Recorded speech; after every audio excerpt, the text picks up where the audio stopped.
Hey, Tap, Jamie, good morning. What are you and the guys talking about today? Good morning to you as well, Jenna. Coming up on Undisputed, are the Patriots starting to look like Super Bowl favorites again? And is Sunday night a must-win for the Dallas Cowboys in Houston? Plus, D'Angelo Hall and Rob Parker are here with us in studio. Undisputed is coming up next. Jenna, back to you.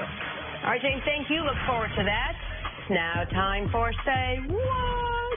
Tyreek Hill said he's looking forward to his marquee matchup with Jalen Ramsey this weekend. But if you ask Jalen, there might be a small caveat when the two line up on Sunday. Say what? He's good for what he does for their team. He made All-Pro as a return specialist. Let's get that right. As a return specialist, his rookie year. He went to 2 Pro Bowls as a return specialist. 2 years, I made All-Pro in my position as a corner. Went to the Pro Bowl as a corner. So it's not a wide receiver versus corner matchup. I mean, if you look at my film, what do I do every week? I play press, right, every week, no matter who I'm playing. So if you want smoke, it'll get there. What do you think of that, Steve? I love all forms of the Jalen Ramsey trash talk. Yeah, I don't mind this. I mean, it's a matchup. I don't mind before the game. Is he lying? No. No. He's telling the truth. I don't like the big article, when you're breaking down. But I can take a little spicy during the week. Yes, let's get this right. Yes, I've already won a few things before you got here, Nick. When you were a star in radio, I understand all that. So, Jalen, I understand what Jalen, I got love for Jalen. Jalen thinks that I don't necessarily like him. But some of the things Jalen said, I just don't agree with that style. But Tyreek Hill, by the way, while he was a return specialist who played receiver the last couple years, he's turned himself into a legitimate receiver this year. Oh, there is no doubt. And I don't know that you want to play press coverage on the fastest guy in the league. I wouldn't do 20 snaps of it, but he's going to see some press coverage. Okay. Absolutely. He's going to see some press coverage. By the way, Jalen's corner mate, A.J. Bouye, has not allowed a touchdown pass in over 500 snaps. 500 snaps, hadn't allowed a touchdown pass. That's the corner opposite Jalen Ramsey. I don't want to alarm you. I have no problem with Jalen Ramsey. Really? None. Usually, Jenna just picks and chooses. No consistent?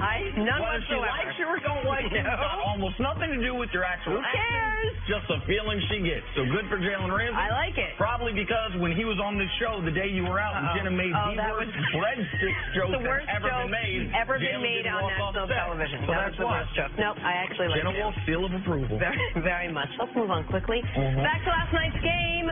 Tom Brady came in 3 touchdowns shy of 500, and he got his favorite target, Julian Edelman, back after a 4-game suspension. Put the guy right to work. 7 catches, 57 yards, including 3 times on the opening drive. Aw, he really missed his friend. Brady threw for 341 yards, had 4 total touchdowns, and hooked up with his newest target, Josh Gordon, for touchdown number 500, and it was a doozy. Patriots topped the Colts 38-24 was your final. Pats now improved to 3-2. Chris, what'd you make of the Patriots offense after last night? You can see them evolving. Sony Michel, you know why they used that number 1 pick. They didn't make a credible offer to Dion Lewis last year. He goes to the Titans in free agency after rushing for 800 yards. Their theory is they want to be able to rush the football. They don't have a lot of faith in James White rushing the football, so they believe he's better as a pass catcher. So he specializes in the pass catching.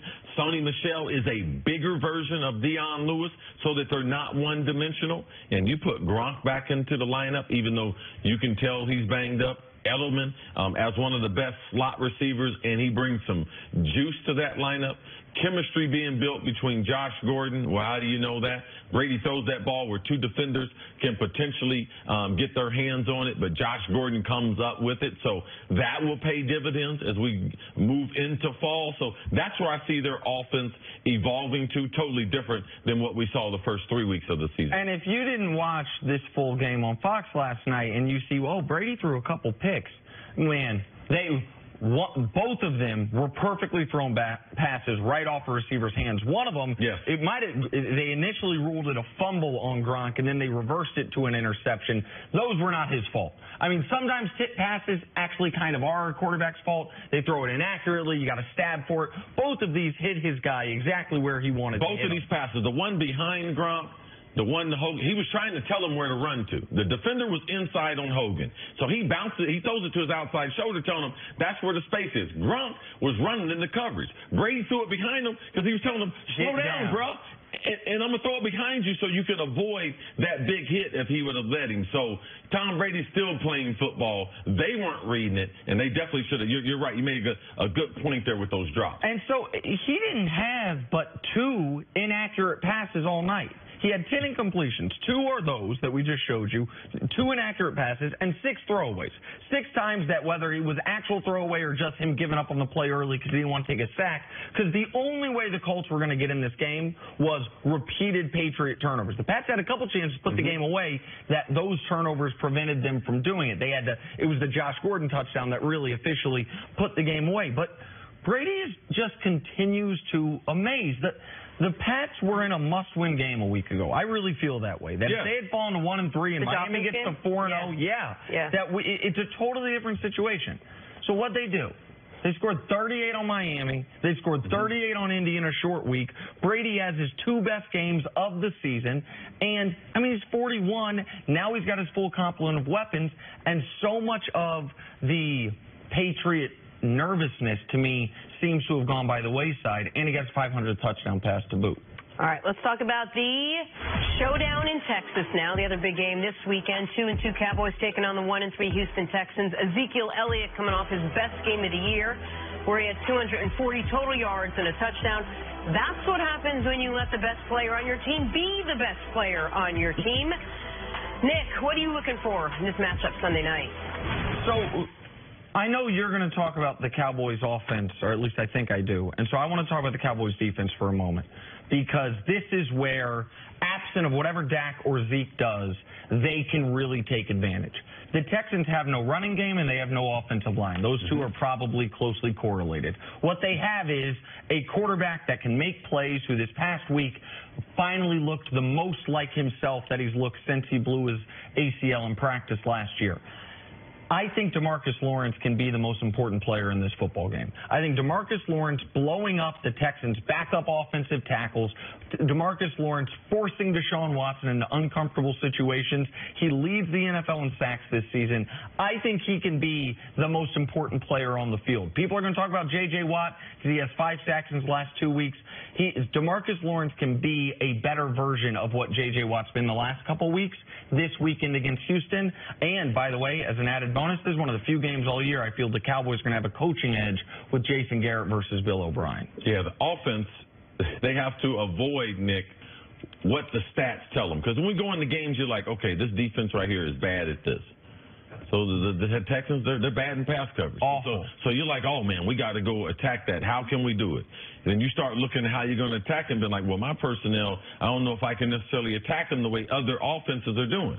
Well, let me just stick with what I do, and that's giving the ball to Zeke. And I expect him to get 20 rushes and at least 5 other touches coming out of the backfield. But also, let's go Scott Linehan. Let's go Jason Garrett. Let's grow the passing game. The biggest play in last week's game against Detroit, you put Zeke in the slot, you throw a fade to him against a linebacker, you can see he's got elite speed. He runs away from the linebacker. Let's see if we can grow that. All right, let's put him in some different positions. All right, so I believe that's the best way for this offense to be able to grow. And Nick, I'm going to compromise a little bit. I said last week I need 2 deep shots per quarter.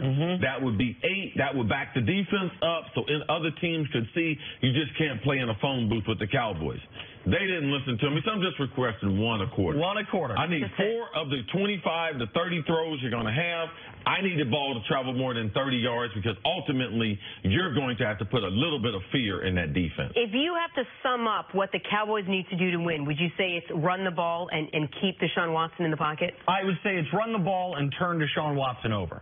Whether that's in the pot, whether that's strip sack or keeping him in the pocket because I think Deshaun's a star, but even at every phase of his NFL career, he's given the other team the ball. Now he's made up for it by making spectacular plays, but I think you've got to turn the ball over, turn Deshaun over, and run the football.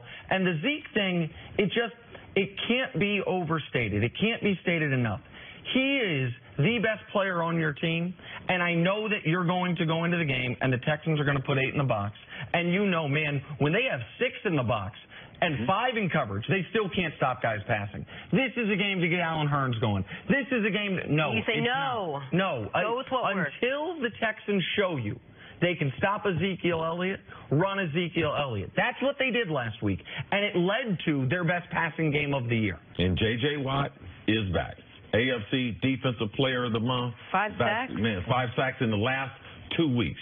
3 2 weeks ago, 2 last week. And last week was the best game Watt and Clowney have played cumulatively. When they drafted Clowney 1 overall, so you got to watch that. I took that one from you. Have a great weekend, guys. You as well. Enjoy football. Undisputed starts right now. Have a good weekend, everybody.